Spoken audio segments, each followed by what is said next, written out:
Good evening, Rinky. Yes, good evening to all.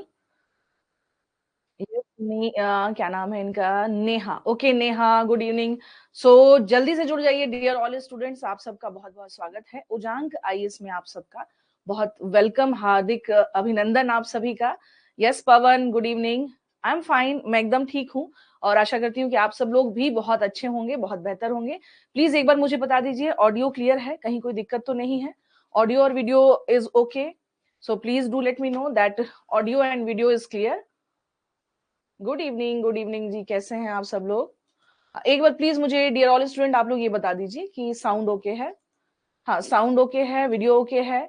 Then फिर मैं आज की क्लास जो है इसे हम लोग आगे बढ़ाएंगे जी.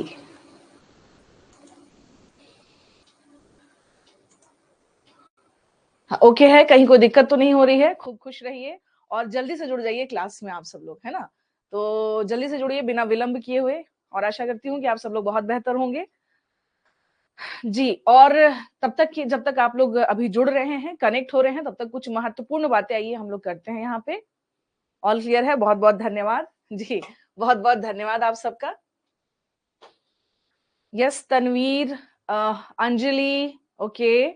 और कौन कौन है? ओके जी. आदित्य, सफी, क्या नाम है? सफरीन, ओके. राजकुमार, शिवानी, ठीक है. चलिए जी, तो जल्दी से जुड़ जाइए आप सब लोग, अब देर नहीं करें. और आज का जो सेशन है बच्चों, क्योंकि कल जहां तक हमने इसे रोका था, यानी जब जहां तक हमारी कल की जो क्लास हुई थी उसी के ही हम आगे भी बढ़ाएंगे. और आज हम यूपीएससी प्रीलिम्स में और मेंस में किस प्रकार के प्रश्न पूछे गए हैं उन प्रश्नों पर हम लोग एनालाइज भी करेंगे, चर्चा भी करेंगे कि किस प्रकार के प्रश्न आपके आते हैं. ओके, तो आप लोग रेडी रहिए आज के इस सेगमेंट में. तो कल जो जहां तक सबसे पहले तो मैंने कल पूरा एंशिएंट का सिलेबस आप लोगों से डिफाइन किया था. आज मैं उससे थोड़ा सा आगे ले चल के कि आगे जो है मॉडर्न और मेडिवल को कैसे तैयार करना है और फिर साथ में यहाँ पर पीवाई क्यूज कैसे आ चुके हैं उस पे हम लोग यहाँ पर चर्चा करेंगे. Thank you so much Ritika. अच्छा जी, Ritika thank you so much Ritika. Book भी लेकर रेडी हैं? अरे वाह सचिन, बहुत अच्छी बात है, आप पीवाईक्यू लेकर के रेडी हैं. चलिए सबसे पहले यहाँ देख लीजिएगा, एडमिशन ओपन है. सबसे पहले आप लोग जितने लोग भी हैं उजांक ऐप जो है डाउनलोड कर लीजिए बच्चों.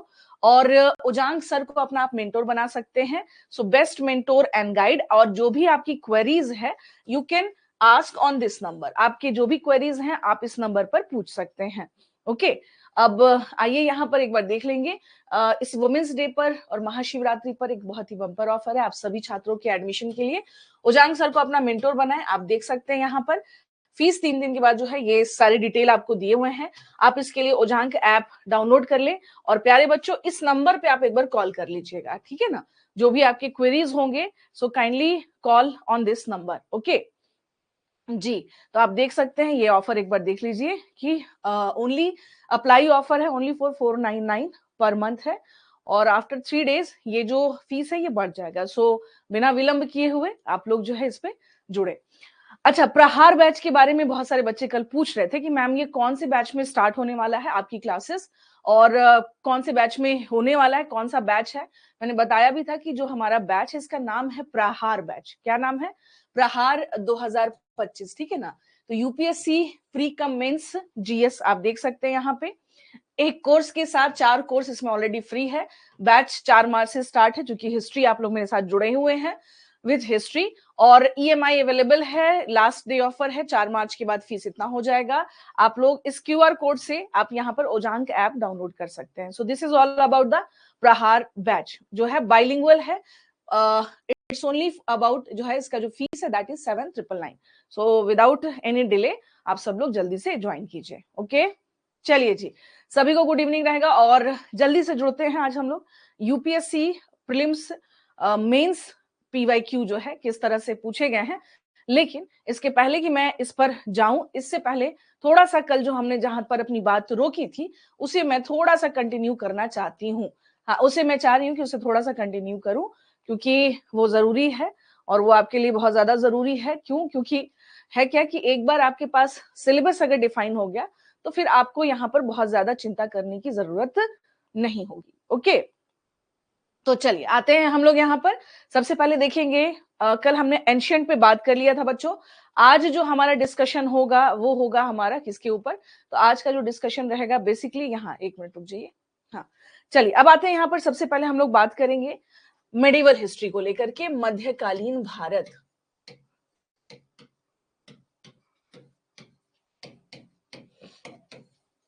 Medieval history, okay. अब सवाल ये उठता है कि हम मेडाइवल हिस्ट्री को कैसे तैयार करें। बीच में जैसे आप लोगों ने सुना कि जैसे मेडिवल हिस्ट्री जो है, कुछ बच्चों में एक डिलेमा भी है कि मेडिवल अब पढ़ा जाए या नहीं पढ़ा जाए। देखिए यूपीएससी ने अभी जो है यहाँ पर, हाँ यहाँ पर देख लीजिएगा, यहाँ पे यूपीएससी ने अभी कोई चीजें क्लियर नहीं की हैं। यूपीएससी के अकॉर्डिंग जो आपके सिलेबस में है वो आपको पढ़ना है। तो अभी से इस पर हम लोगों को बहुत ज्यादा स्पेसिफिक नहीं होना है कि क्या करना है, but this is in your, जो है आपके अभी इसमें पार्ट में है। तो आपको मेडिवल हिस्ट्री के लिए मैंने उस दिन भी बताया था, देखिए ज्यादा लंबा सेक्शन नहीं है। एनसीईआरटी की बुक्स आप सबसे पहले प्रिफर करेंगे, ठीक ठाक आपकी तैयारी हो जाएगी। किसके संदर्भ में?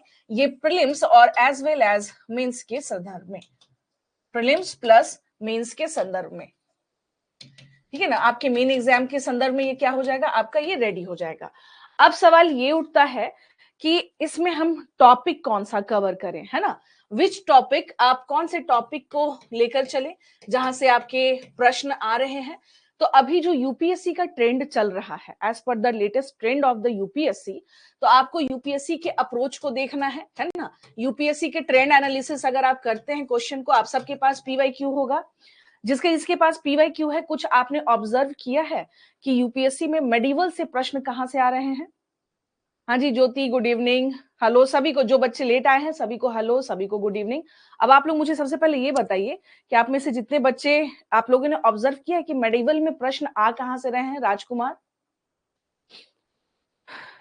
कुछ ऑब्जर्वेशन हुआ है या नहीं हुआ? एनालिसिस किया है या नहीं किया आप सबने कि प्रश्न पूछे कहां से जा रहे हैं?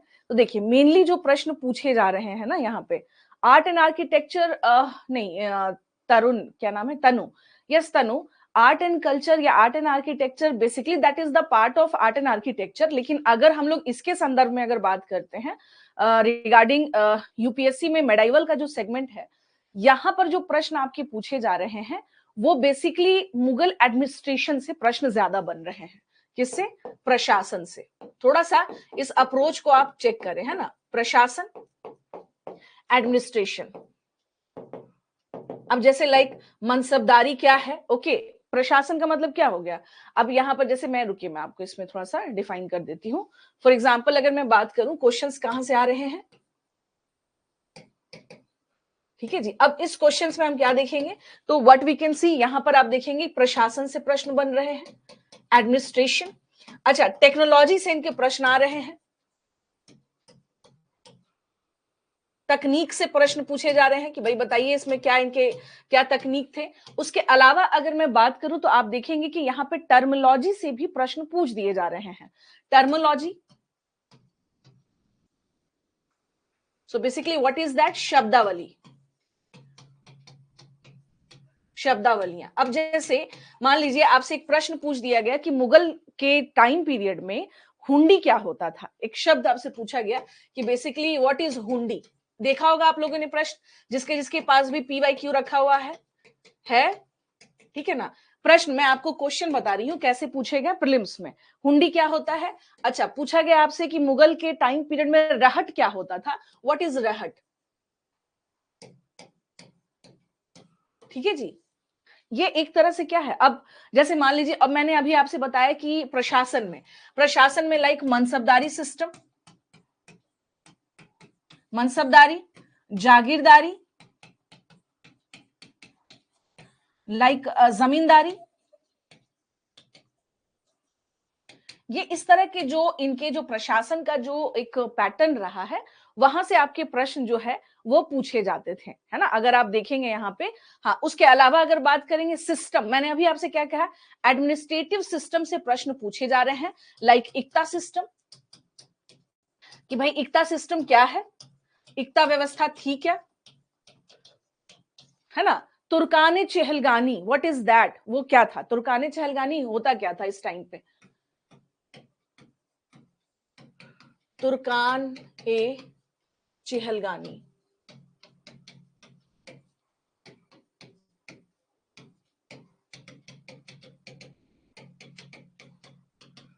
चिहलगानी, ठीक है जी। अब आपसे क्या है, यहां पर प्रश्न पूछे जाते हैं, आप सबने देखा होगा यहां पर, यस। तो एग्जैक्टली आपसे ये सब अगर अगर मान लीजिए आपके प्रश्न तुर्काने चिहलगानी से भी आ रहे हैं, so basically what is that, वो है क्या? अगर आप ध्यान से देखेंगे तो आपको समझ में आ जाएगा कि तुर्काने चिहलगानी जो है, so basically that is also the part of their administrative structure. वो इसको इल्तुतमिश ने लॉन्च किया या इंट्रोड्यूस किया। और क्यों लॉन्च किया, क्यों इंट्रोड्यूस किया? क्योंकि वो चाहता था कि कोर्ट में कॉन्स्पिरेसी कम हो सके, उसके खिलाफ जो है कॉन्स्पिरेसी, जो नॉन टर्क्स हैं, जो लोग कॉन्स्पिरेसी कर रहे हैं, उस कॉन्स्पिरेसी को रोका जा सके। ओके, तो इससे हम लोग डिनाई नहीं कर सकते हैं कि that exactly this is also the part of their administrative structure, इनके प्रशासन का ही एक पार्ट रहा है, that is known as the तुर्काने चिहलगानी। सो बेसिकली आप अगर यहां पर अगर एनालाइज करेंगे तो आपको एक चीज समझ में आ जाएगा कि मेडिवल से प्रश्न कहां से आ रहे हैं। Is it clear to all of you? Now is this clear to all of you? ये क्लियर है? मनसबदारी सिस्टम, अब मनसबदारी सिस्टम से जुड़ा हुआ है जागीरदारी सिस्टम, जमींदारी सिस्टम, कैसे जागीरदारी क्राइसिस आया यहां पर, इक्ता सिस्टम जो है वो कैसे इंपॉर्टेंट था। समहाउ कई बार ये प्रश्न पूछ भी दिया जाता है कि इक्ता सिस्टम का ही एक बड़ा रूप जो है दैट वाज मनसबदारी। So do you agree with that और नॉट? तो इस तरह के प्रश्न जो है ये आप पैटर्न समझ जाएंगे कि यहीं से आपके क्या है, प्रश्न बनते हैं। अभी किसी ने कहा कि मैम आर्ट एंड आर्किटेक्चर से प्रश्न आते हैं। अब देखिए यहां पर मेडाइवल में है ना, अब इसी को मैंने आपसे क्या कहा कि you have to what you have to do, आपको स्मार्ट वर्क करना है ना, आपको करना क्या है, स्मार्ट वर्क करना है। तो मेडाइवल में art and architecture, art and architecture, जब हम इसकी बात करते हैं कला और स्थापत्य की, ठीक है जी। तो जब हम कला और स्थापत्य की बात करते हैं तो फिर हम अलग से इसे क्यों पढ़ें? हम अपना टाइम, चूंकि आपको और भी बहुत सारी चीजें पढ़नी है, तो हम क्यों ना थोड़ा सा स्मार्ट वर्क पढ़ें। अब जैसे मेडाइवल आप पढ़ रहे हैं, सो एज यू नो कि 1206 से लेकर के 1526, now this is the time period of Delhi सल्तनत। ये क्या है आपका, दिल्ली सल्तनत का समय काल है, दिल्ली सल्तनत। ओके, अब जब ये आपका समय काल है और इसके बाद का जो टाइम पीरियड है फ्रॉम 1526 से लेकर के आप इसको आ जाइए 1707, now this entire time period is known as the Mughals time period, है ना, ये मुगल्स का टाइम पीरियड है। एंड अब इसे ही हम थोड़ा और आगे चलते हैं, फ्रॉम 1707 टू 1857। अब आप आ जाइए, चूंकि ये मुगल काल नहीं है, इस टाइम पर ब्रिटिशर्स भारत में आ चुके हैं और मुगलों का डिक्लाइन हो चुका है। ओके, सो अब हम क्या देख रहे हैं यहाँ पर, मतलब यहाँ पर प्रॉपर अंग्रेज हैं भाई। तो अब यहाँ पर ये जो टाइम पीरियड है इसे हम लोग कहते हैं post Mughal period. It means Mughal, उत्तर मुगल काल। This time period is known as post Mughal period, इसे हम लोग कहते हैं उत्तर मुगल काल। ओके है, इज इट क्लियर? तो सबसे पहले आपको ध्यान रखना है कि आप कैसे इसे यहां पर सचिन अभी मैं आऊंगी उस पर, अभी अभी थोड़ा सा धैर्य रखिए, हैव पेशेंस, मैं सारी चीजों में बात करूंगी। तो एक बार पहले तो सिलेबस आपको क्लियर होना चाहिए कि मेडिवल हिस्ट्री को आप इस तरह से बांट सकते हैं। स्पेशली अगर देखा जाए ये जो पूरा टाइम पीरियड है ना, ये हो गया आपका 18th सेंचुरी। काफी प्रश्न बनते हैं 18वीं शताब्दी में होने वाले चेंजेस, है ना। Transition, is this time period was known as the transition era, क्या हम इसे संक्रमण का काल कह सकते हैं? क्या इस समय पर सब कुछ डिक्लाइन हो चुका था बिकॉज ऑफ, जो अगर बोला जाए कि मुगल्स का डिक्लाइन, और साथ के साथ जो है हम क्या देख रहे हैं कि आर्ट एंड आर्टिजान्स, ठीक है ना, मार्केट, टाउनशिप, बाजार, क्या इन सब का डिक्लाइन हो चुका था? तो इस संदर्भ में अगर देखा जाए, अगर आप देखेंगे तो 18th सेंचुरी से बच्चों कहीं ना कहीं से, बिकॉज ये जो भी इंडियन हिस्ट्री में जो भी फेज ट्रांजिशन कर रहा है, संक्रमण कर रहा है, यानी एक फेज से जब हम दूसरी फेज में जा रहे हैं, फॉर एग्जाम्पल मैंने कल ही आपको बताया था अर्ली मेडिवल पीरियड, वो भी एक तरह से ट्रांजिशन का काल है। हम एंशियंट से कहां बढ़ रहे हैं, मुगल की ओर। और ये जो टाइम पीरियड है 18th century, this is also known as the transition phase. इसको भी हम लोग ट्रांजिशन फेज के तौर पे ही जानते हैं। कैसे? क्योंकि एक ट्रांजिशन, एक संक्रमण दिख रहा है, जहां हम मध्यकाल से आधुनिक काल की ओर क्या हो रहे हैं, मूव कर रहे हैं। ओके, और वो जो आधुनिक काल है, इट मींस कि यहां से अब मुगल्स का जो शासन है, क्योंकि 1857 जो है, इस टाइम पर लास्ट जो मुगल बादशाह है बहादुर शाह जफर, इनके बाद अगर बात किया जाए तो आप देखेंगे क्या कि 1707 के बाद ही मुगल्स के पास ऑथोरिटी वो नाम मात्र का है, पावर सिर्फ नाम मात्र का है, और सारी शक्तियां धीरे धीरे धीरे धीरे ब्रिटिशर्स के पास जा चुकी थी।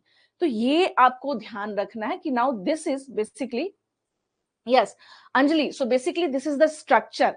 अंजलि, ये जो अभी मैं पढ़ा रही हूँ ना, this is also lesson for you.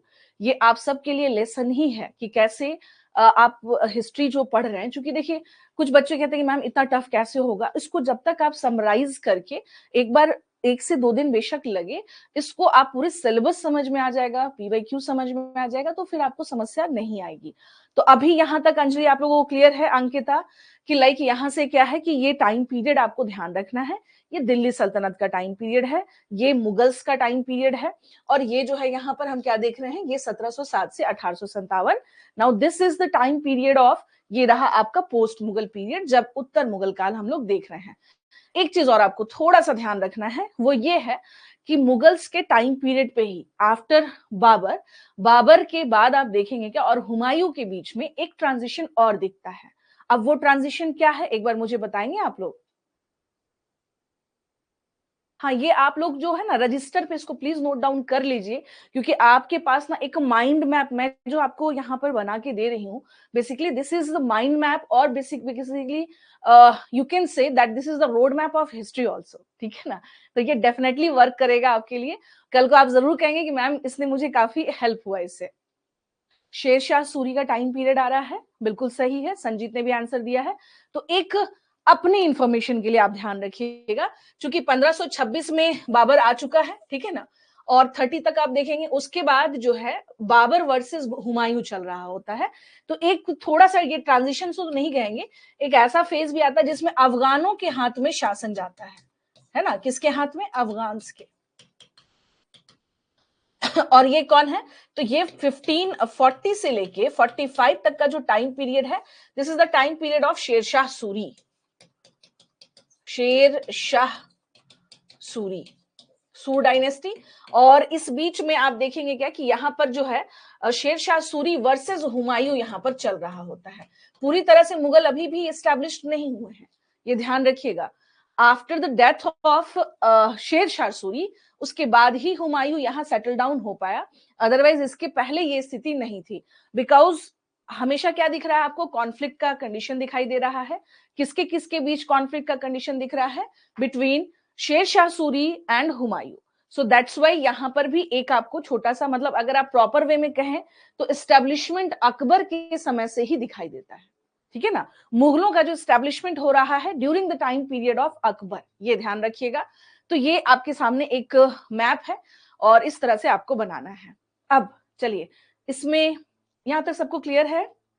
Tania, यहां तक क्लियर है आप सबको? Neha, is it clear to all of you? ये सारी चीज आपको पता क्या है, हिस्ट्री ना, मैं ये नहीं कह रही कि आप रटिए इसको, आपको रटने की कोई आवश्यकता नहीं है, आपको समझने की आवश्यकता है। आपके सामने अगर ये चीजें एकदम बिल्कुल क्रिस्टल क्लियर हैं, तो आई डोंट थिंक सो कि आपको कहीं कोई परेशानी आनी है। आप क्लियर हैं कि अच्छा इससे इतने टाइम तक ये चीजें हैं, सो यू आर वेरी, मतलब कहते हैं प्रेटी श्योर यू आर कि हाँ यहाँ कहीं कोई समस्या नहीं आनी है। तो ये आप समझ गए। अब आते हैं इसका आर्ट एंड आर्किटेक्चर के पार्ट पे भी। Art and architecture, so what about the art and architecture, भाई इसको कैसे तैयार करेंगे? तो मैंने आपसे क्या कहा, अपने काम को हमें खुद ही क्या करना है, थोड़ा सा आसान कर सकते हैं तो करेंगे, है ना। आर्ट एंड आर्किटेक्चर, कला और स्थापत्य, कुछ ने कहा कि मैम कला और स्थापत्य से क्वेश्चन आते हैं। अच्छा, आर्ट एंड आर्किटेक्चर में डेवलपमेंट, हमेशा ध्यान रखिएगा कि किस चीज का डेवलपमेंट हो रहा है, विकास। अब विकास ऑब्वियस सी बात है, जो मोन्यूमेंट्स हैं, जो हेरिटेज बिल्डिंग्स हैं, तो इसमें हम क्या देख रहे हैं, जो पैटर्न आया that is Indo Islamic pattern, Indo Islamic pattern, ठीक है ना। इसको हम लोग क्या कहते हैं यहाँ पे, हिंद इस्लामिक कला भी बोलते हैं इसको, जो पैटर्न हुआ। ऑलरेडी इंडिया में बहुत सारे मॉन्यूमेंट्स जो है वो बन रहे थे या बनाए जाते थे, तो उस पैटर्न को अडॉप्ट करते हुए इन्होंने अपने कुछ पैटर्न्स उसमें क्या किए, मिलाए। So that is known as the Indo Islamic pattern. इसके बारे में थोड़ा देखना है। उसके अलावा अगर बात करें पेंटिंग्स, ठीक है ना, किस तरह की पेंटिंग्स, चित्रकला का विकास कैसा हुआ यहाँ पे, ठीक है जी। उसके अलावा अगर बात करें साहित्य, लिटरेचर, लिटरेचर में क्या डेवलपमेंट हुआ ये हमें देख सकते हैं यहाँ पर। तो बेसिकली यहाँ पर आप समझिएगा यहाँ पे, ठीक है ना। तो ये हो गया आपको कि भाई अगर बात करें तो ये सारी चीजें हम लोग देख रहे हैं। उसके अलावा कुछ स्पेसिफिक अगर लग रहा है यहाँ पे, चूंकि रीजनल किंगडम्स भी हैं, तो वहां पर आप उसे भी देख सकते हैं। तो बेसिकली आपको करना क्या है, आप मेडिवल में जहां से भी आप स्टार्ट कर रहे हैं, या कैलीग्राफी जो है यहाँ पे Tanu, that is also the part of जो इनके आर्किटेक्चर्स होते थे। उसमें जैसे एक बार क्वेश्चन आपसे पूछा गया पित्रा द्योरा के बारे में, कि व्हाट इज पित्रा द्योरा, पित्रा द्योरा है क्या, पित्रा द्योरा ये क्या है ना। तो पित्रा, इस तरह के प्रश्न बनते हैं। तो मैंने आपसे क्या कहा, जब आप मेडिवल पढ़े, हाँ ये नहीं कहूंगी मैं कि एक साथ आप सारा कंप्लीट कर लेंगे, दिस इज नॉट पॉसिबल, क्योंकि आर्ट एंड आर्किटेक्चर भी कोई आपका इजी सेगमेंट नहीं है, उसे थोड़ा समय देना होता है या उसे थोड़ा स्पेस चाहिए। अगर आप ये सोच रहे हैं कि मैं तुरंत गया तुरंत तैयार हो जाएगा, तो ये पॉसिबल नहीं है। एक बार कॉन्सेप्ट क्लियर कर लीजिए, फिर आप उसके आर्किटेक्चर वाले पोर्शन पे भी काम कर सकते हैं। तो बेसिकली यही है, साहित्य में क्या विकास हुआ है ना, नृत्य संगीत क्या हुआ, लिटरेचर क्या हुआ, ये सारी चीजें आपको क्या करनी है, माइंड में लेके चलना है कि ये इस दौरान। और इनफैक्ट आपसे बता दूं, ये आप एंशियंट इंडिया में भी यही चीजें आपको देखनी है। ड्यूरिंग एंशियंट इंडिया कि कौन से आर्ट जो है पैटर्न डेवलप हुए।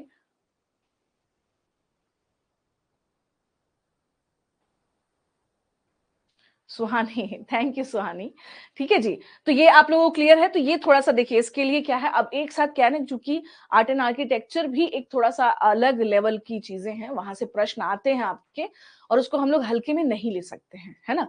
तो जब हम इसको इजी नहीं ले सकते हैं, तो थोड़ा सा सबसे पहले जो आपका कॉन्सेप्चुअल पार्ट है, first of all you have to work on that. Then after, अब एक साथ सब पे छलांग लगाने की कोशिश करेंगे, तो अब आप मुझे बताइए कि फिर आप सही दिशा में पहुंचेंगे या फिर कहीं ना कहीं से वहां पर फेल्योर का डर भी हो सकता है। मुझे ये बताइए, अगर हम ये कोशिश करें कि एक साथ हिस्ट्री भी पढ़ ले, ज्योग्राफी भी पढ़ ले, पॉलिटी भी पढ़ ले, मतलब सब कुछ एक साथ चल रहा हो, मैं ये नहीं कह रही हूँ, आप पढ़ते तो हैं ही एक साथ, लेकिन समस्या वो नहीं है। समस्या ये है कि सही तरीके से पढ़ना, है ना, कि एक बार आपने ठीक ढंग से इसको क्या किया, पूरा ऑब्जर्व कर लिया, अच्छे से पढ़ लिया, फिर आप नेक्स्ट सेगमेंट पे जाएं, है ना। कोई जरूरी नहीं है कि हम एक बार में सब पे छलांग मार के हम यहाँ से वहां, वहां से यहाँ सब पर आ जाए, ना ना, इसकी कोई रिक्वायरमेंट नहीं है। Is it clear to all of you. तो थोड़ा सा बच्चों, अभी चूंकि प्रहार बैच में जो कि आप लोग जितने भी बच्चे एडमिशन लेंगे, आप सब लोगों को बस एक चीज ध्यान रखनी है, वो ये है कि पेशेंस रखना पड़ेगा, है ना। तो आप सबको क्या करना है, आप सबको हैव पेशेंस। मैं बार बार कहती हूँ, बिना धैर्य के ये परीक्षा ही धैर्य की है। हर्डल के साथ अगर सोचेंगे कि ये भी कर लें, वो भी कर लें, यहाँ भी कर लें, दैट इज नॉट पॉसिबल। मैं एकदम आपसे मैं बताऊं, मैं एकदम एग्जैक्ट बातें बताती हूँ, और जो एक्यूरेट है वही बताती हूँ। मुझे बहुत ताम झाम वाली बातें नहीं करना कि हाँ बच्चा तुम ये भी पढ़ोगे, तुम वो भी कर, नहीं, आप पहले एक चीज पे तो फोकस करिए, है ना। तो एक चीज पे फोकस करेंगे, ये चीजें ठीक ठाक हो जाएंगी। तो पहले फर्स्ट ऑफ ऑल आपको करना क्या है, जो कॉन्सेप्चुअल पार्ट है, वो जो टॉपिक चलेगा वो पढ़ेंगे, फिर साथ के साथ चीजें चलती रहेंगी, उसमें आप अपना तैयारी करते रहिएगा। तो अब आप समझ गए कि मेडिवल से कैसे प्रश्न आ रहे हैं। नाउ अब आते हैं last, that is modern history, that is modern history, आधुनिक भारत का इतिहास, आधुनिक भारत का इतिहास। अब इसे इस तरह से थोड़ा समझिएगा, इसे न, अभी मैंने आपसे बताया 1857 तक पोस्ट मुगल पीरियड है जो आप देख रहे थे। अब आप जो हमारा, चूंकि इंडियन फ्रीडम मूवमेंट और आधुनिक भारत के इतिहास को आप कुछ इस तरह से बांट सकते हैं, जैसे आप यहां से बांटिए 1757 प्लासी का बैटल ऑफ प्लासी हो रहा है, बैटल ऑफ प्लासी, प्लासी का युद्ध, ठीक है ना। अब चूंकि यहाँ पर ब्रिटिशर्स पूरी तरह से क्या हो चुके हैं, बंगाल में ये ऑलरेडी सेटल डाउन हो चुके हैं, यहाँ पर इन्होंने अपना एक तरह से लगभग शासन यहाँ पर स्थापित किया। तो जो पहला फेज हम देख रहे हैं 1757 से लेकर के आप क्या करेंगे, जो कंपनी का जो शासन जो चल रहा था बेसिकली, तो वो आप देख सकते हैं। तो 1707 से लेकर के 1857 तक इसे बांट दीजिए, है ना। इसे आप क्या करेंगे, फर्स्ट फेज बांट दीजिए।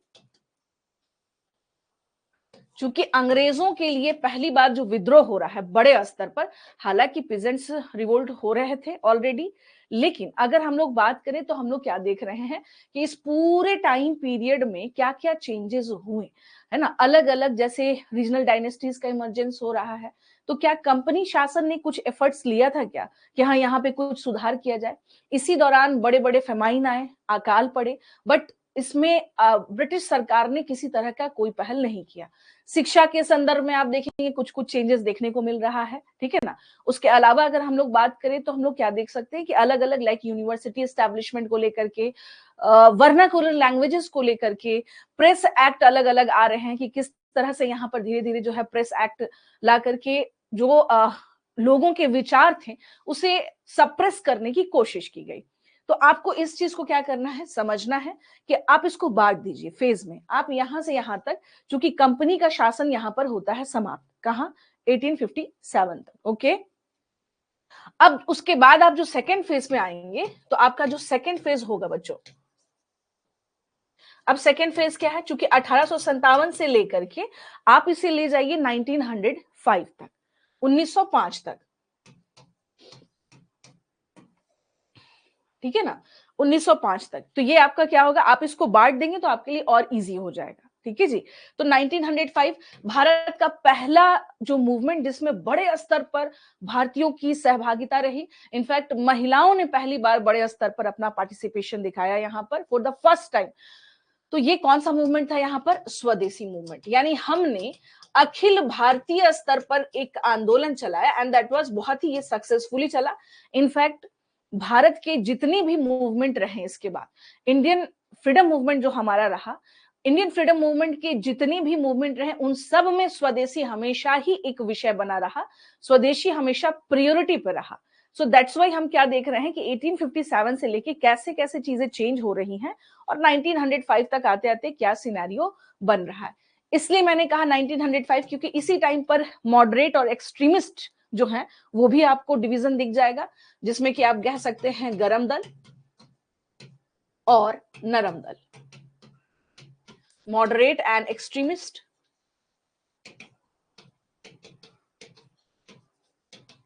ठीक है जी, आप इसको इस तरह से बांट सकते हैं, ओके। नाउ द थर्ड, इसके बाद जो आपका थर्ड फेज होगा, ये हो गया सेकेंड फेज, क्योंकि एक आइडियोलॉजिकल कॉन्फ्लिक्ट जो है वो उसको आप बता सकते हैं कि भाई एक कांग्रेस के जो नरम दल के जो लोग थे उनके जो पैटर्न थे, कार्य करने का जो पैटर्न था, उससे लोगों के बीच में, यानी कि एक अन्य जो लोग हैं, मतलब जिनको लग रहा है कि बहुत लंबा डायलॉग चल रहा है बट इसका कोई आउटकम नहीं आ रहा है, तो उनको आप क्या कर सकते हैं यहाँ पर यस तो आप जो है इसको यहाँ पे क्या कर सकते हैं। और 1905 बेसिकली स्वदेशी मूवमेंट, ये बेसिकली है क्या, ये है बंगाल डिवीजन। हाँ, इसी को तो बंगाल विभाजन ही तो इसी को बोलते हैं, ठीक है जी, बंगाल विभाजन, ओके। तो 1905 तक आप इसे बांट दीजिए, ये आपका सेकेंड फेज जाना चाहिए यहां तक। जब आप बात करेंगे थर्ड फेज, अब इस थर्ड फेज में सब कुछ आएगा, अब यहां बताएंगे यहाँ पे थर्ड फेज पे। तो इसको पहले यहां तक बताइए, is it clear to all of you, Sakshi, Sachin, Suhani, Sushil, clear है ये आप सबको, यहां तक क्लियर है कि फर्स्ट फेज में आपका क्या है, जैसे रोल ऑफ प्रेस हो गया, ठीक है ना, यूनिवर्सिटीज को लेके, एजुकेशन को लेकर के ब्रिटिश गवर्नमेंट ने कुछ किया या नहीं किया, क्या क्या चेंजेस आए। उसके अलावा जैसे सती प्रथा का एबोलिशमेंट हो रहा है उस टाइम पे, कुछ ऐसे लॉज भी आए, मतलब कुछ ऐसे कानून भी बने, ठगी प्रथा का अंत हो रहा है। उसके अलावा अगर हम लोग बात करें तो और भी बहुत कुछ हम लोगों को देखने को मिल रहा है। तो ये फर्स्ट फेज रहेगा बच्चों। फिर 1857, चूंकि 1857 के रिवोल्ट से एक मैसेज जा चुका था, और वो ये था कि अब भारतीय जो हैं, जो इंडियंस हैं, चूंकि जो सिपाही जो हमारे थे जिन्होंने रिवोल्ट किया था, तो इन्हें लगा कि अब इनकी टुकड़ियों को, यानी सैन्य टुकड़ियों को हम लोगों को कमजोर करना होगा। और यही कारण है कि उसके बाद आप देखेंगे कि पील कमीशन एक आता है, और उसके माध्यम से इन्होंने भारतीय सैनिकों की संख्या कम करके अंग्रेजों की जो संख्या, अंग्रेजी सैनिकों की संख्या इन्होंने बढ़ा दी थी। तो एक अलग तरह की कूटनीति ये चल रहे थे इसके बाद। तो ये चीज आपको ध्यान रखना है कि सेकेंड फेज में ये सारी चीजें हैं, फर्स्ट फेज में आपको ये सब यहां पर देखना है। ओके, अब आते हैं, now come to the third phase. मैं इसलिए यहां पे आ जा रही हूं क्योंकि वहां पर स्पेस नहीं था। थर्ड फेज, तृतीय चरण। अब जब बात करते हैं थर्ड फेज की, तो इसमें बहुत कुछ है। कैसे बहुत कुछ है? क्योंकि अब आप देखेंगे क्या, इसमें आप प्रॉपर देखेंगे बाल गंगाधर तिलक, एनी बेसेंट, इनकी भूमिका, होम रूल लीग मूवमेंट। तो स्वदेशी आंदोलन के बाद, यानी आफ्टर 1905 अगर हम लोग बात करें, तो इसके बाद हमें कौन सा मूवमेंट दिखाई दे रहा है? 1916 में होने वाला home rule league movement. Home rule league movement, ठीक है जी, ये रहा आपका। फिर उसके बाद आप क्या देखेंगे यहां पर, अब इसी समय 1917 में गांधी जी का आगमन होता है, अराइवल ऑफ गांधी जी, 1917, चंपारण सत्याग्रह। चंपारण सत्याग्रह,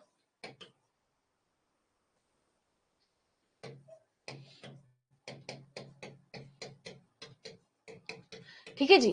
अब यहां से ऐसा मतलब, चूंकि गांधी जी के आने के बाद आफ्टर 19, जब ये गांधी जी पहुंचते हैं, तो इनके द्वारा जो मूवमेंट स्टार्ट किए गए, जैसे कि 1920 में आप देख सकते हैं, इसके बारे में अगर हम लोग बात करें तो असहयोग आंदोलन, civil disobedience, sorry, non cooperation movement, one second, non cooperation movement, non cooperation movement,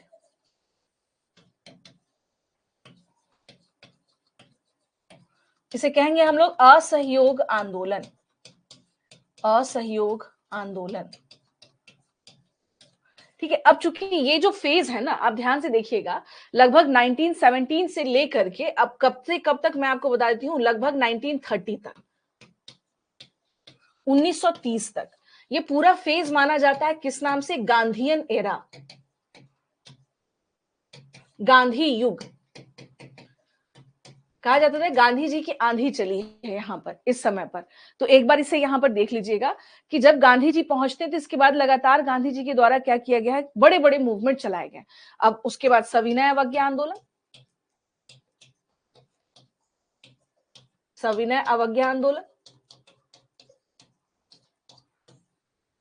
ठीक है ना। तो अब आप देख सकते हैं यहां पर कि इस दौरान, इसमें आप ये भी जोड़ सकते हैं, जैसे कि जब इंडिविजुअल सत्याग्रह, हालांकि उसका प्रारूप इतने बड़े आंदोलन का नहीं था, लेकिन व्यक्तिगत सत्याग्रह भी गांधी जी के द्वारा स्टार्ट किया गया, ठीक है ना। तो गांधीयन एरा, इसी थर्ड फेज में आप क्या करेंगे, एक फेज ऐसा आएगा 1917 से लेकर के टिल 1930 तक हम लोग देखेंगे यहां पर कि कौन सा, that is the phase of Gandhian era.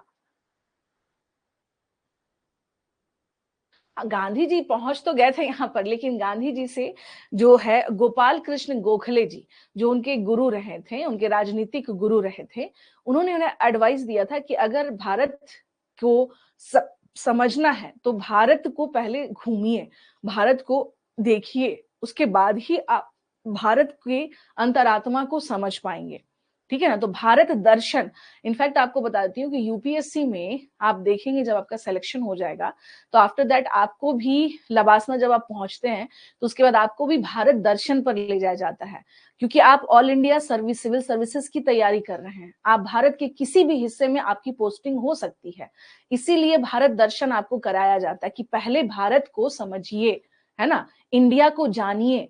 अभी आप सपोज दैट आप नॉर्थ इंडिया में रहते हैं and you don't know about the south India, और सपोज दैट आपकी पोस्टिंग हो गई दक्षिण भारत में, फिर क्या करेंगे?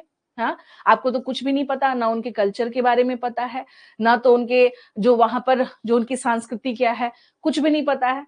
और सपोज दैट आप में से if somebody is from South India and he or she doesn't know about the North India, then तो भाई ये इसीलिए भारत भ्रमण या भारत दर्शन जो करवाया जाता है वो इसीलिए करवाया जाता है ताकि आप भारत को समझें, है ना। कहते हैं कि अगर पहले इंडिया को समझिए, इंडिया में अगर सर्विस देना है, भारत में अगर अपनी सर्विसेज देनी है, जैसे सपोज दैट आपकी पोस्टिंग नॉर्थ ईस्ट में हो गया, तो आप नॉर्थ ईस्ट को समझ पाएंगे ना फिर तो, कि हाँ भाई नॉर्थ ईस्ट क्या है, वहां के लोगों का कल्चर क्या है। क्या सिर्फ आप जिलाधिकारी बनेंगे तो सिर्फ बस जिलाधिकारी का मतलब क्या होता है कि एक अधिकारी है? नहीं, जिलाधिकारी जो है वो कॉमन पीपल से कनेक्ट करता है।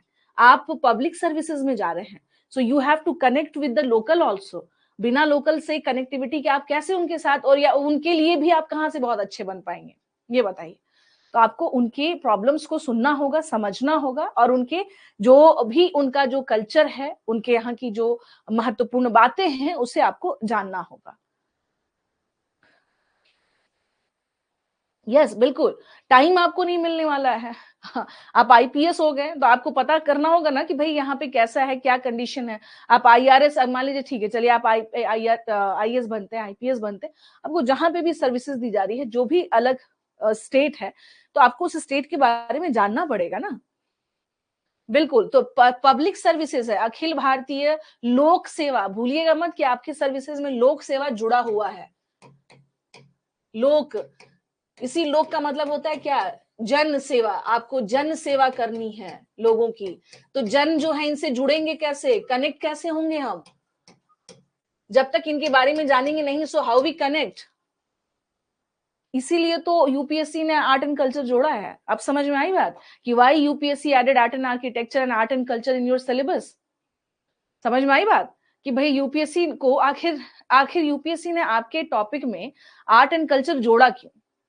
आप जब आर्ट एंड कल्चर पढ़ते हैं तो उसमें पूरे भारत के अलग अलग जगह के फेस्टिवल्स पढ़ते हैं, कल्चर पढ़ते हैं, उनके खान पान पढ़ते हैं। क्यों पढ़ते हैं? इसीलिए पढ़ते हैं। अब समझ में आई बात? तो यूपीएससी ना बहुत बड़ी संस्था है, और वो बहुत उसे मालूम है कि हमें किस तरह से एक पब्लिक सर्वेंट जिनको हम बनाने जा रहे हैं, उनको किस तरह से तैयार किया जाए, है ना, मेंटली रूप से कैसे तैयार करें कि वो कनेक्ट हो जाए भारत के सभी डिफरेंट डिफरेंट एरियाज से। चलिए, तो अब आते हैं यहाँ पर। अच्छा, इसी में आप आएंगे, देखेंगे इसमें एक फेज आएगा, रेवोल्यूशनरी फेज। ठीक है ना। अब रेवोल्यूशनरी फेज में जब हम बात करेंगे, तो इसको मैंने अलग से इसलिए बता दिया है कि इसको आप यहां से देख सकते हैं। 1924 से आप जोड़िए इसे, ठीक है ना। 1924 से आप जोड़े तो ज्यादा बेटर है। अब इसमें role of Bhagat Singh, Chandrashekhar Azad, Hindustan Republican Association, फिर यही बनता है HSRA, हिंदुस्तान सोशलिस्ट जो है यहाँ पर रिपब्लिकन एसोसिएशन। तो अब आप देखेंगे रोल ऑफ भगत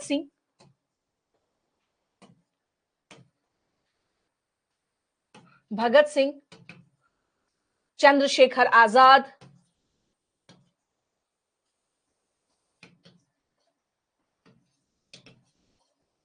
ठीक है। तो आप देखेंगे यहां पर अगर हम लोग बात करें, यहाँ पे अलग अलग जगह पे अलग अलग, जैसे मास्टर सूर्य सेन। अब ये पूरा का पूरा जो आप एरा देखेंगे 1924 से लेकर के बच्चों 1930 तक, मान के चलिए पूरा का पूरा ये जो एरा है ना, ये युवा क्रांतिकारी वर्ग जो थे उनका दौर रहा है। और बड़ा ही मतलब जब आप पढ़ेंगे इस पूरे फेज में ना, तो एक आपको अलग ही तरह के जो उस समय पे हमारा जो भारतीय राष्ट्रीय आंदोलन चल रहा था वो आपको समझ में आएगा। तो इस समय पर आप मास्टर सूर्य सेन, शहीद भगत सिंह जी, चंद्रशेखर आजाद जी, जब आप इनको पढ़ते हैं तब आपको समझ में आता है कि अच्छा, हिंदुस्तान रिपब्लिकन एसोसिएशन और हिंदुस्तान सोशलिस्ट रिपब्लिकन एसोसिएशन पूरा का पूरा एक क्रांतिकारी मूवमेंट चल रहा है। इसमें जैसे आप देखेंगे यहाँ पे इसमें वुमेन रेवोल्यूशनरीज को भी आपको पढ़ने को मिलेगा। बीना दत्त है यहाँ पर, अलग अलग जो है प्रीति लता वाडेकर जी हैं यहाँ पर, अलग अलग जो रेवोल्यूशनरी आपको यहाँ पर देखने को मिलेंगी। क्रांति एकदम बिल्कुल युवा यंग, काफी पढ़ा लिखा वर्ग, और जो अलग अलग जो है पढ़ने के बहुत ज्यादा शौकीन है, अलग अलग किताबों को पढ़ रहे हैं। चूंकि रशिया में ऑलरेडी रेवोल्यूशन हो चुका था। एक चीज और मैं बता देती हूँ, इन लोगों मतलब अगर कहा जाए कि 1917 में हम क्या देखते हैं, रशियन रेवोल्यूशन। जब आप वर्ल्ड हिस्ट्री पढ़ेंगे तो आप पढ़ेंगे रशियन रेवोल्यूशन के बारे में, रूसी क्रांति, ठीक है ना। तो रशियन रेवोल्यूशन ने बच्चों पूरी दुनिया में एक मैसेज दिया था। वो संदेश क्या था भाई? वो संदेश ये था कि इस टाइम तक आते, यानी हम लोग कह सकते हैं कि 18 मतलब 20th सेंचुरी के स्टार्ट, यहाँ पर इस टाइम पे इसने एक मैसेज दिया था कि जो कॉमन मैन है, जो आम जनता है, जो पब्लिक है, वो भी क्या कर सकती है, वो भी एक तरह का बदलाव ला सकती है। क्योंकि रशियन रिवॉल्यूशन में जितने भी कामगार वर्ग थे, जितने भी उसमें लेबर क्लास थे, उन लोगों के थ्रू यहाँ पर रेवोल्यूशन लाया गया। और इसने पूरे वर्ल्ड में जहां जहां कॉलोनियल शासन था, जहां जहां ब्रिटिशर्स का शासन था, वहां के लोगों के बीच में एक अलग तरह की क्रांति को इसने क्या किया, जगा दिया। तो एज अ रिजल्ट आप क्या देखेंगे, डिफरेंट डिफरेंट जो है ऑर्गेनाइजेशन बनना शुरू हुआ, और अलग लेवल पर क्या हुआ, इस पे प्रयास करना शुरू हुआ, इस पे प्रयास किए गए।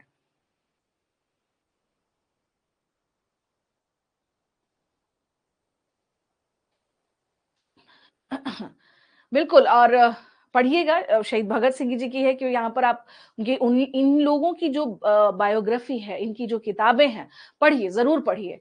जितने भी देखिए, जितने भी हमारे ड्यूरिंग फ्रीडम मूवमेंट, चाहे वो बाल गंगाधर तिलक जी हो जाए, गांधी जी हो जाए, ठीक है ना, ये इन सब के थॉट्स पढ़िए, हिंद स्वराज पढ़िए, जो भी आपको लगता हो बिल्कुल पढ़िए, क्योंकि आपकी एक सोच जो है ना वो डेवलप होगी। तो ये आप लोगों को क्लियर है। तो एक रेवोल्यूशनरी फेज, जिसको हम लोग कहते हैं क्रांतिकारी युवाओं का एक पूरा दौर था यहाँ पर। और ये पूरा फेज आप देखेंगे यहाँ पर, जिसमें कि हम लोग 1924 से लेकर 30 तक में ये पूरी की पूरी जो है आपको यहाँ पर अलग अलग क्रांतिकारी मूवमेंट्स दिखाई देंगी। Is it clear?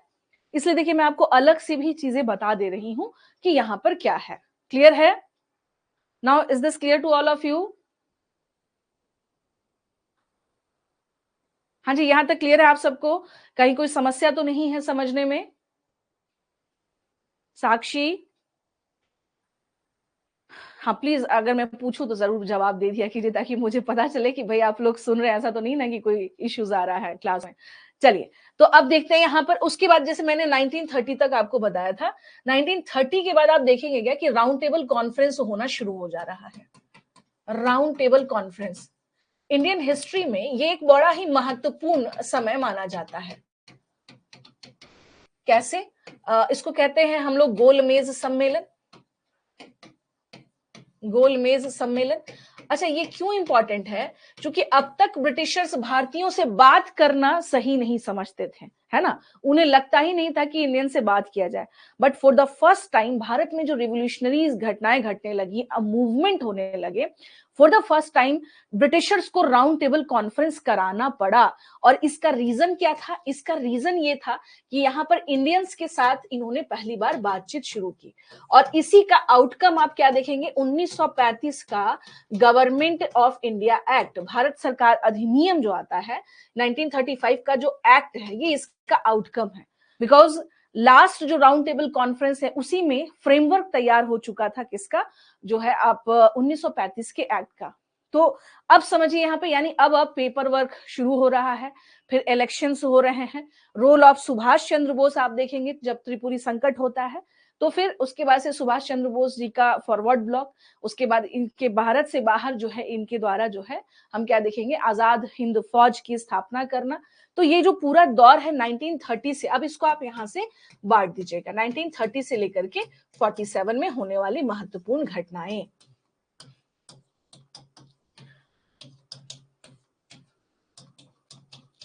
क्योंकि देखिए, ये वो समय है जिस समय पर हम लोग क्या देख रहे हैं कि यहाँ पर एक चीज और भी, 1939 में already second world war start हो चुका है, ठीक है। एक दबाव, एक प्रेशर बन चुका था, भारत में आंदोलन चल रहा है।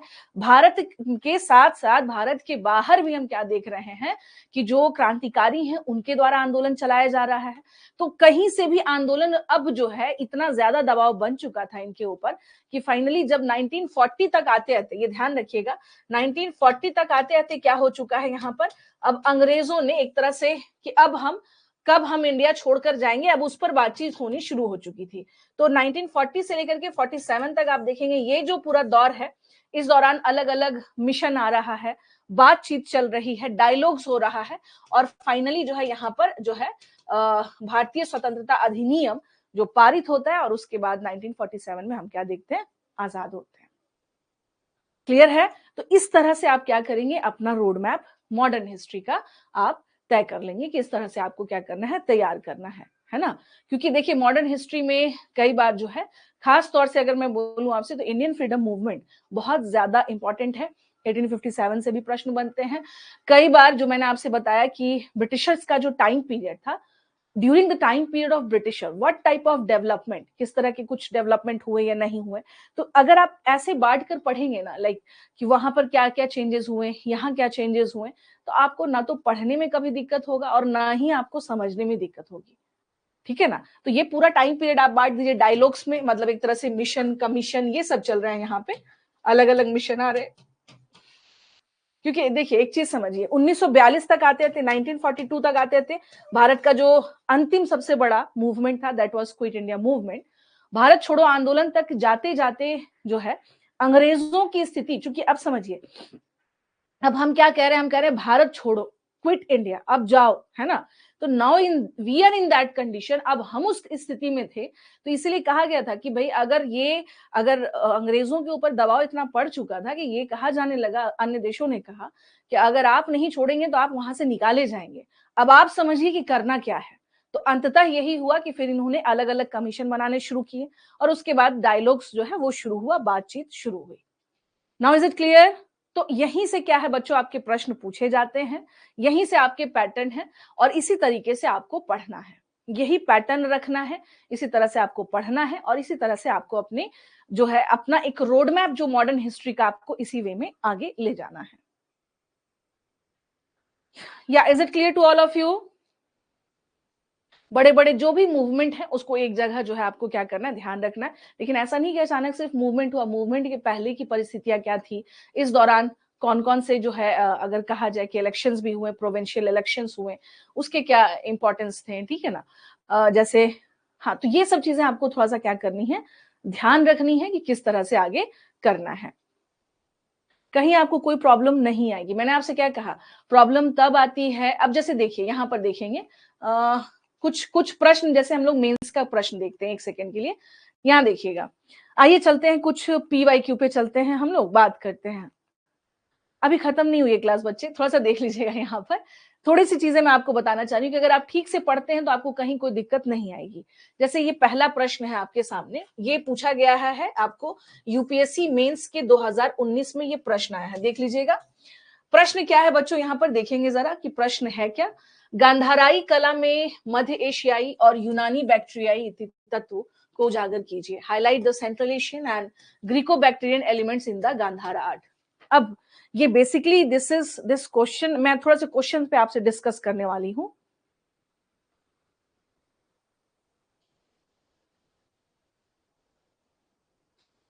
कोरिलेट कर पाएंगे, चलिए धन्यवाद। इसलिए मैं कह रही थी कि इसमें थोड़ा सा, बेशक एक दिन सही, लेकिन ये क्या है कि बहुत जल्दी में, मैं बार बार कहती हूँ, अपने जीवन में ना एक स्थिरता जरूर रखिए, स्टेबिलिटी रखिए। अच्छा, यहाँ देखिएगा कुछ प्रश्न है, जो कि आपका समय मैं ज्यादा नहीं लूंगी, बस कुछ प्रश्नों पे बात करते हैं।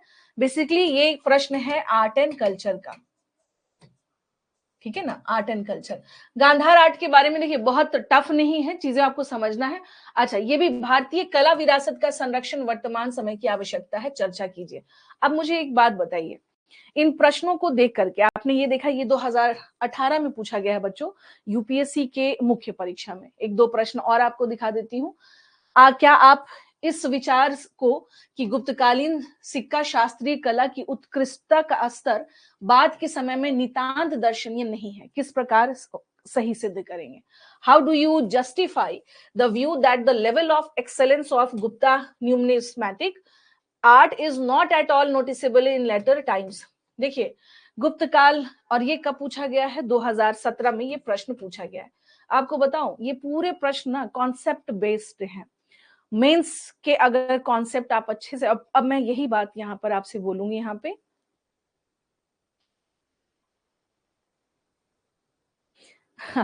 ठीक है, अब यहाँ देखिए, मैंने ये सुनी, अभी ये प्रश्न दिखाने का पर्पस यही था कि आप थोड़ा सा प्रश्न समझ लें। अब जैसे आपने, अब मुझे ये बताइए, मैंने 3 क्वेश्चन आपके सामने दिया, एक तरीके से समझिए। क्या इस गांधाराई, अगर if you know Gandhara art आपको पता है, मध्य एशियाई यूनानी, बोला जा रहा है कि गांधार आर्ट में ये चीजें हैं।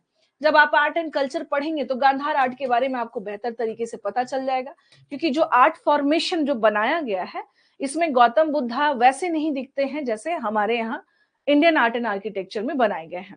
यहाँ गांधार आर्ट में गौतम बुद्धा प्रॉपर जो है वो कई बार मूंछों में हैं, बूट पहन रखे हैं, वैसे उनके कपड़े जैसे ग्रीकों में होते हैं वैसे इनके कपड़े हैं।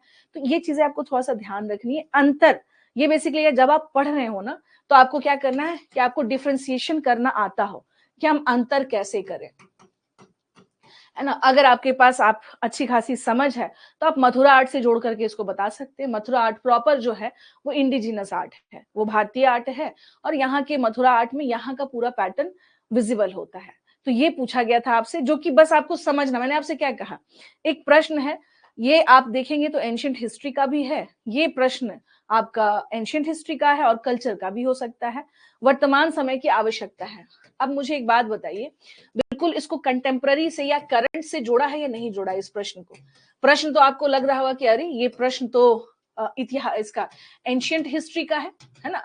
ज्यादातर बच्चों को यही लगा होगा कि ये तो भाई एंशिएंट हिस्ट्री का है, कुछ को लग रहा होगा कि ये आर्ट एंड कल्चर का है। अगर मुझसे पूछे तो मैं ये कहूंगी कि इसमें करंट भी है। क्या इस बात से सहमत हैं आप? वर्तमान समय की आवश्यकता है। नाउअडेज हम अपनी कला और संस्कृति को क्या कर रहे हैं, हम हर देश, एक चीज समझिएगा, अब धीरे धीरे सभी देशों में, ये नहीं, हम अपनी विरासत को बचा रहे हैं, हमें अपने कल्चर को प्रिजर्व करना है। आखिर जो न्यू बिल्डिंग बना अभी, जो नया संसद भवन जो बना, वहां पर नेशनल लाइन कैपिटल को स्टैब्लिश किया गया, तो वो क्या है, एक तरह से वो हम अपनी पुरानी विरासत को ही तो संरक्षित कर रहे हैं, उसे एक बार रिफ्लेक्ट कर रहे हैं, उससे रिप्रेजेंट कर रहे हैं, ठीक है ना। तो एक तरीके से क्या है कि ये प्रॉपर वे में अगर मैं कहूं तो ये करंट से रिलेटेड आप जो जो नए कार्य हुए हैं, जैसे मान लीजिए कि धौलावीरा को लिस्टेड किया गया, ओके। अच्छा, यूनेस्को में आप देखेंगे कि अभी हाल फिलहाल में अगर हम लोग बात करें तो जो दुर्गा पूजा जो होता है पश्चिम बंगाल में, तो वहां पे जो पूरा प्रोसेस है, मतलब उस पूरे इसको वहां उसे भी क्या किया गया है, लिस्टेड किया गया है। तो कारण क्या है कि हम अपनी संस्कृति, हम अपनी विरासत को बचाने का प्रयास हमें करना पड़ेगा। देखिए, हम टेक्नोलॉजी में बहुत आगे जा सकते हैं, लेकिन कहीं ना कहीं से हमें संतुलित रखेगी हमारी विरासत, और हमारी कला ही हमें बैलेंस रखेगी। समझ में आई बात? हम कितना भी आगे क्यों ना चले जाएं, हम किसी भी बड़े बड़े मिशन पे क्यों ना चले जाएं, लेकिन हमारी जो विरासत है ना, वो हमें हमारे रूट से जोड़ करके रखती है। बिल्कुल। तो अब जैसे देख लीजिए उदाहरण, अब अगर बात करेंगे यहाँ पे, तो वो हमारे क्या है कि हमारी विरासत है, ये हमारे क्या है, एक तरह से हमारा, जिसको कह सकते हैं कि ये हमारा एसेट्स है, ये सब, है ना। ठीक है ना। तो अब मैंने आपसे क्या कहा कि ये आप समझिएगा, यानी हमारी सांस्कृतिक धरोहर। अब जैसे अभी राम मंदिर का जो निर्माण हुआ है, तो वो मुझे लगता है कि अब देखिएगा कि उसमें उससे जुड़ा हुआ जो आर्किटेक्चरल पैटर्न है वो भी आ सकता है। महत्व क्या है इसके संदर्भ में आप इसको बता सकते हैं।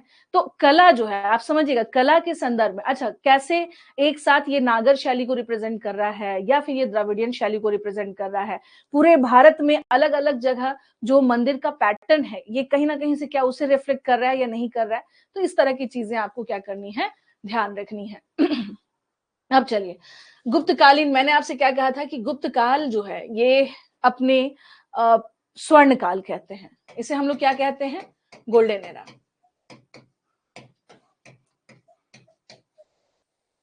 ठीक है ना। और अगर गोल्डन एरा कह रहे हैं बच्चों, तो इसका कुछ तो रीजन होगा, why we call its golden era.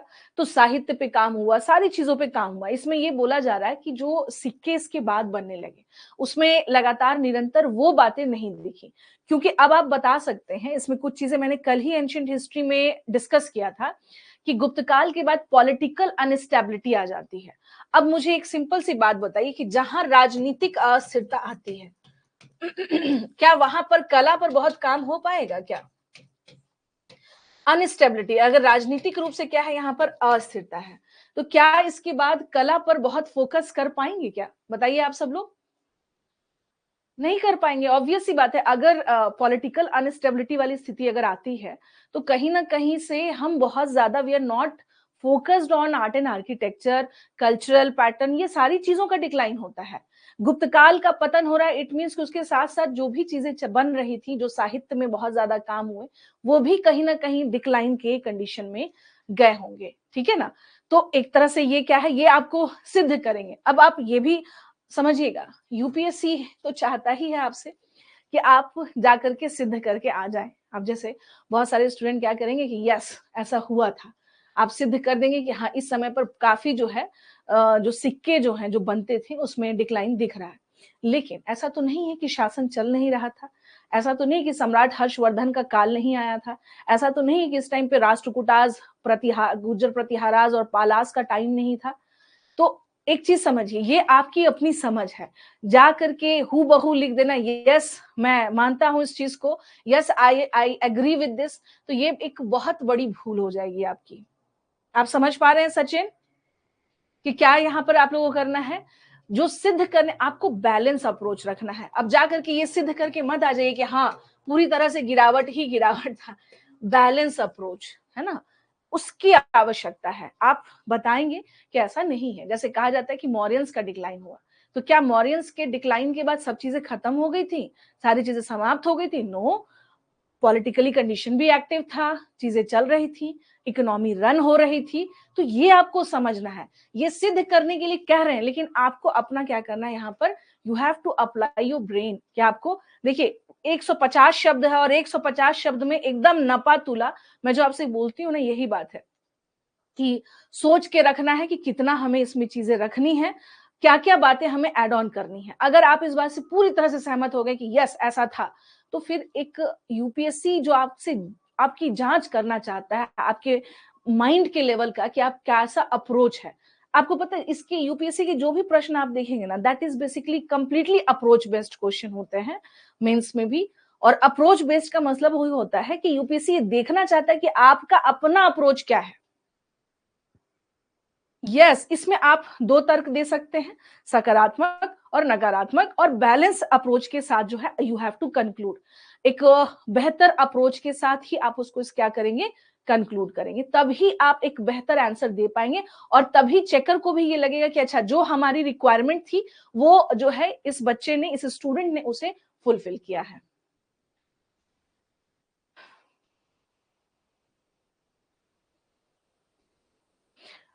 आपको मैंने आपसे क्या कहा कि आपको बस इस चीज पे समझना है। ठीक है, एक क्वेश्चन यहां देख लीजिएगा। कुछ क्वेश्चन है जो मैं थोड़ा सा आपके साथ डिस्कस कर रही हूँ। भारत की प्राचीन सभ्यता मिस्र, मेसोपोटामिया और ग्रीस की सभ्यताओं से इस बात से भिन्न है कि भारतीय उपमहाद्वीप की परंपराएं आज तक भंग हुए बिना परिलक्षित की गई हैं। टिप्पणी करें। अब देखिए प्रश्न क्या है। The ancient civilisation in Indian subcontinent differed from those of Egypt, Mesopotamian and Greece in that its culture and tradition have been preserved without a breakdown to the present day comment. अब समझिए प्रश्न यहां देखिएगा कब पूछा गया है, ये यहां पर देख लीजिए 200 शब्द में, और ये 2015 में पूछा गया मुख्य परीक्षा में प्रश्न है। ओके अब समझिए प्रश्न क्या है। एक मिनट के लिए लगेगा कि पता नहीं क्या, मैंने आपसे क्या कहा कि यूपीएससी के सारे प्रश्न जो है ना बच्चों, पूरी तरह say that is completely on your approach based question. Bharat की प्राचीन सभ्यता मिस्र, मेसोपोटामिया, ग्रीस की सभ्यताओं से इसलिए भिन्न है। अब समझिए क्यों भिन्न है भाई। अगर एक चीज समझेंगे, दुनिया में अलग अलग समझ लीजिए, जैसे मैंने इसको वर्ल्ड बनाया, ओके, यहाँ मान लीजिए भारत है, तो यहाँ पर आप क्या देख रहे हैं कि सिंधु सभ्यता यहाँ डेवलप हुआ भारतीय उपमहाद्वीप में, इंडस वैली, इंडस सिविलाइजेशन, ठीक है जी। और उसके बाद से आपसे बात क्या हो रही है कि मान लीजिए हम लोग बात करें कि भाई मिस्र वगैरह के बारे में बात किया जाए, तो अगर आप चले जाएं तो मिस्र, यूनान, ये सब भी एक साथ में क्या हो रही है, डेवलप हो रही है। मिस्री सभ्यता, यूनान की सभ्यता, ठीक है। अब इसमें यही पूछा गया है कि आखिर ये सभ्यता अभी तक हम लोग एग्जिस्ट कर रही है, क्या आप इस बात से अग्री हैं? अब आप देखिए इंडस सिविलाइजेशन है ना, इंडस सिविलाइजेशन की कुछ कल्चर, जैसे अगर हम लोग बात करेंगे कि यहाँ पे जैसे हम लोग नेचर वर्शिप करते थे वो है, आप मातृ देवी की पूजा देख सकते हैं, मदर गॉडेस की पूजा की जाती थी वो है, पाशुपति, लॉर्ड पाशुपति की पूजा की जाती थी, वो है, एग्जिस्ट कर रहा है। जो धार्मिक अगर हम उस पे मुद्दे पे चलें तो हम देखते हैं कि वो चीजें हमारे पास, और आज भी अगर हम लोग देखें तो हम लोग प्रकृति के बहुत बड़े उपासक हैं, जो कि आपको उसमें दिखाई देता है इंडस सिविलाइजेशन में एज इट इज। ठीक है, जबकि आप देखेंगे मिस्र की सभ्यता में, आप देखेंगे वहां के लोग भी नेचर की वर्शिप करते थे, बट नाउ डेज अब वो चीजें वहां नहीं है। ठीक है, तो अब क्या है, यहाँ पर ये चीजें समझना है कि क्या वहां का जो कल्चर, धार्मिक कंटेक्स्ट में अगर बोले तो, उसके अलावा आप देखेंगे क्या वहां पे इंडस सिविलाइजेशन में जैसे टाउनशिप प्लानिंग वगैरह जो था, तो एज इट इज आज भी हम कहीं ना कहीं से उसको आगे बढ़ा रहे हैं। चाहे अमृत योजना हो, स्मार्ट सिटी कॉन्सेप्ट हो, इसके माध्यम से हम आगे चल रहे हैं। सिंधु सभ्यता की जो चीजें थी। अच्छा, सबसे बड़ी बात आप देखेंगे ब्रॉन्ज एज या ब्रॉन्ज की जो डांसिंग गर्ल थी, जो कि त्रिभंगा पोस्चर में मिली है सिंधु सभ्यता में। आज भी हमारे यहाँ जब क्लासिकल डांस होता है तो उस क्लासिकल डांस में त्रिभंगा पोस्चर जो है, ये माना जाता है कि नृत्य का सबसे, जिसको सर्वोत्तम कह सकते हैं और वन ऑफ द बेस्ट जो पोस्चर है वो माना जाता है, that is known as the Tribhanga posture. वो आज भी है। ठीक है जी। तो अगर हम देखेंगे कल्चरल वो जो पर्सपेक्टिव है, जैसे इनके यहाँ था, आप पढ़ते हैं कि वो लोग अपने खाने में मध, शहद का यूज करते थे। वी ऑल्सो यूज हनी, हम लोग अभी भी यूज करते हैं हनी, उसका अपना इंपॉर्टेंस है। ठीक है, तो सिंधु सभ्यता में जो कल्चर की जो चीजें थी, जो पार्ट थी वहां पे, वो हम लोगों को अभी भी हमारे साथ कहीं ना कहीं से वो चीजें हमारे साथ जुड़ी हुई हैं। तो इंडस जैसे पढ़ेंगे, इंडस को पढ़ के जब आप अभी के समय पर अपने आप को जुड़े, मैं ये नहीं कह रही हूँ कि हम एकदम उस दौर में जा चुके हैं, लेकिन कहीं ना कहीं से वो चीजें हैं, वो एलिमेंट्स हैं हमारे यहाँ। वी कांट डिनाई दिस, हम इससे डिनाई नहीं कर सकते हैं। Is it clear? हाँ हाँ, मतलब बिना भंग हुए, अब समझिए यहाँ पे परीक्षित की गई हैं, यानी उसमें किसी तरह का कोई मॉडिफिकेशन नहीं हुआ है। टर्मिनोलॉजी को थोड़ा सा समझेंगे ना आप, अगर बिना भंग हुए, हमने किसी तरह का इसको मॉडिफाई नहीं किया। त्रिभंगा पोस्चर में कोई मॉडिफिकेशन हुआ नहीं। जो प्रकृति पूजा है, क्या उसमें हमने किसी तरह का मॉडिफिकेशन नहीं किया? नहीं। आज भी आप सुनते होंगे छठ महापर्व मनाया जाता है। छठ महापर्व बेसिकली है क्या? वो भी तो सूर्य देवता की उपासना करना है। एंड इसमें एक तरह से एक थैंक्सफुल है कि भाई उस समय पे जो भी फसल कटती है वो क्या होता है, उसका हम लोग तो यूज करते हैं, या फिर वो एक तरह से एक, हम सभी लोग प्रकृति को हमेशा क्या करते हैं, धन्यवाद देते हैं, है ना।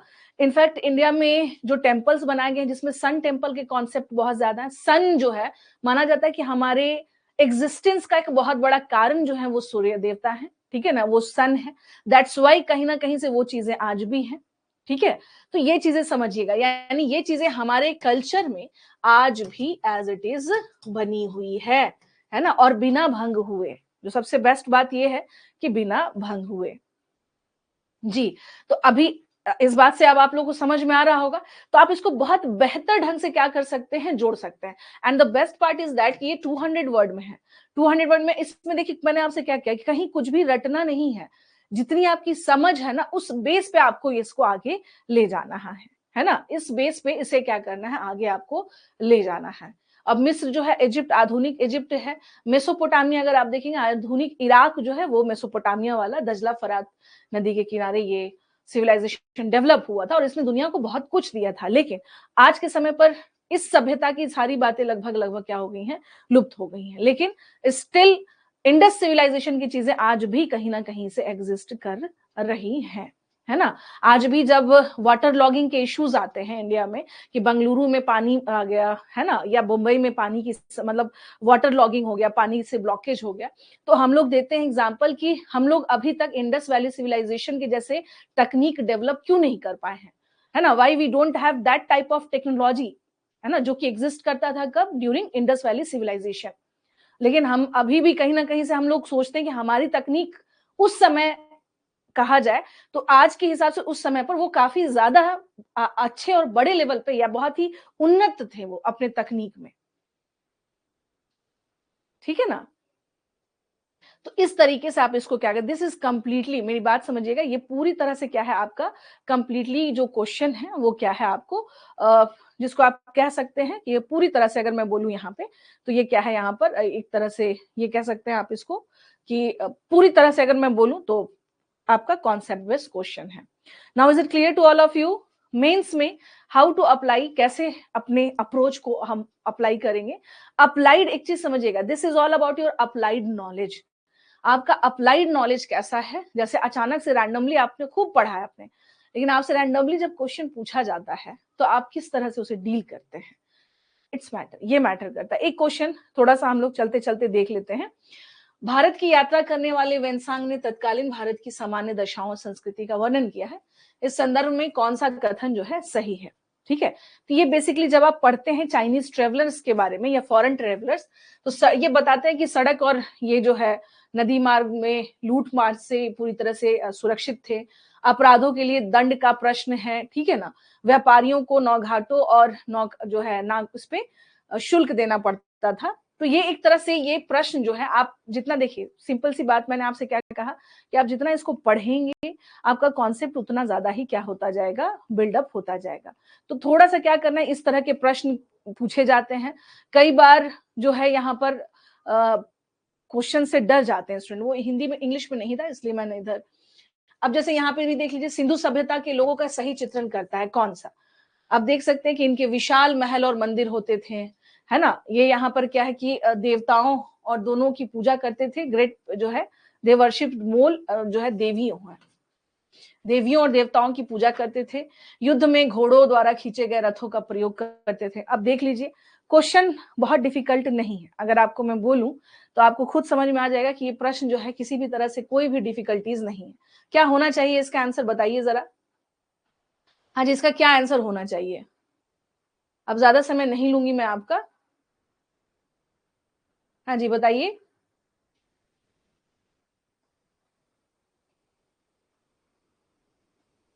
हाँ बताइए क्या होना चाहिए इसका आंसर।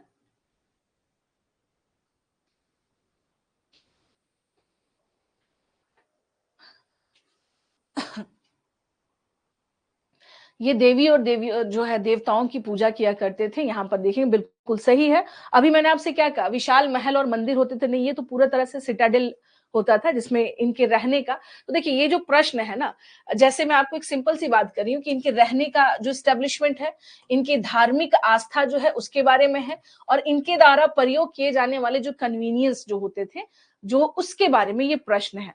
तो अगर आपने जैसे आपने सिंधु सभ्यता सपोज दैट आपने पढ़ा है ना, आपने इंडस पढ़ा और सिंधु सभ्यता पढ़ने के बाद आपने इस पे काम किया। जैसे आपको पढ़ना होता है कि इनकी रिलीजियस जो है पॉलिसी क्या थी, या इनकी जो रिलीजियस बिलीफ था वो क्या था, है ना। इनकी धार्मिक आस्था क्या थी, ठीक है ना, इनके धार्मिक परिप्रेक्ष्य पे, इनकी इकोनॉमी पे,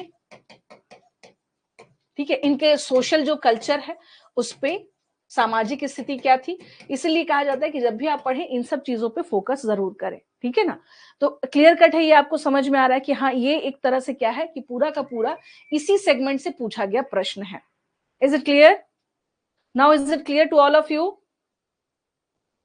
बस अब आज आपके ज्यादा समय में नहीं लूंगी, आज समझाने का बस ये पर्पस था ताकि आप समझ जाइए, है ना। समझाने का बस ये पर्पस था ताकि आप समझ जाए कि कैसे आपको, अगर आपने रिलीजियस बिलीफ पढ़ा है तो आपको दिक्कत नहीं आएगी, आपको उसके बेसिक चीजें मालूम है तो आप प्रश्न को इजिली टैकल कर लेंगे। एक क्वेश्चन आइए यहाँ पे देख सकते हैं।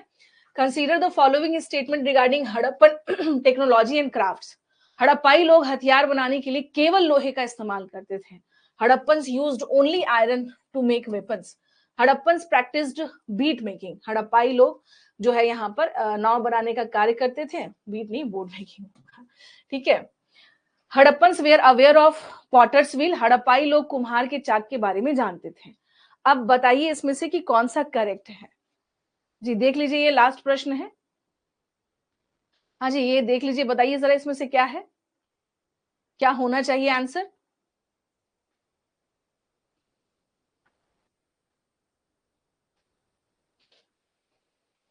सिंपल देखिए, एक चीज है क्या, हड़प्पाई, चूंकि ये ब्रॉन्ज एज सिविलाइजेशन है, so basically this is bronze. यहाँ पर कांसे का प्रयोग होता है। अभी हम लोहे से परिचित कहाँ थे, है ना। अभी हम क्या है, ब्रॉन्ज एज, तो लोहे का तो सवाल ही नहीं उठता है। हाँ सबसे पहले यहाँ पर अगर हम लोग देखेंगे तो हम लोग क्या देखेंगे यहाँ पे कि लोहे का तो सवाल ही नहीं उठता है। तो यहाँ पर अगर हम लोग देखेंगे यहाँ पर, so what we can see, जो इन्होंने कहा है कि भाई ये जो है यहाँ पर नाव बनाना जानते थे, क्योंकि लोथल जो है वहां से हम लोग देखते हैं कि ट्रेड एंड कॉमर्स होता था, ये इसके बारे में जानते थे, ये चाक से परिचित थे। तो इस प्रकार से हम इस प्रश्न को, तो सबसे पहले अपने अप्लाइड नॉलेज को अप्लाई करेंगे कि इस समय पे आयरन तो आया ही नहीं था, आयरन आता है 6th century BC, so that's why this is not right. Okay है, चलिए ओके है यहां तक, is it clear to all of you? So how to tackle, और किस तरह से हम प्रश्नों को हैंडल करेंगे, किस प्रकार से प्रश्नों को यहाँ पर आगे हम ले जा सकते हैं। जी, यहाँ तक क्लियर है आप सबको? तो चलिए आज यहीं तक, आशा करती हूँ डियर ऑल स्टूडेंट कि आप सबको आज का सेशन समझ में आया होगा। जो हमारा सिलेबस डिस्कशन वाला जो पार्ट था और जो हमारी चर्चा का विषय था वो आज यहाँ पर कंप्लीट हुआ, और उसके बाद से अब रेगुलर आपकी क्लासेस स्टार्ट हो जाएंगी।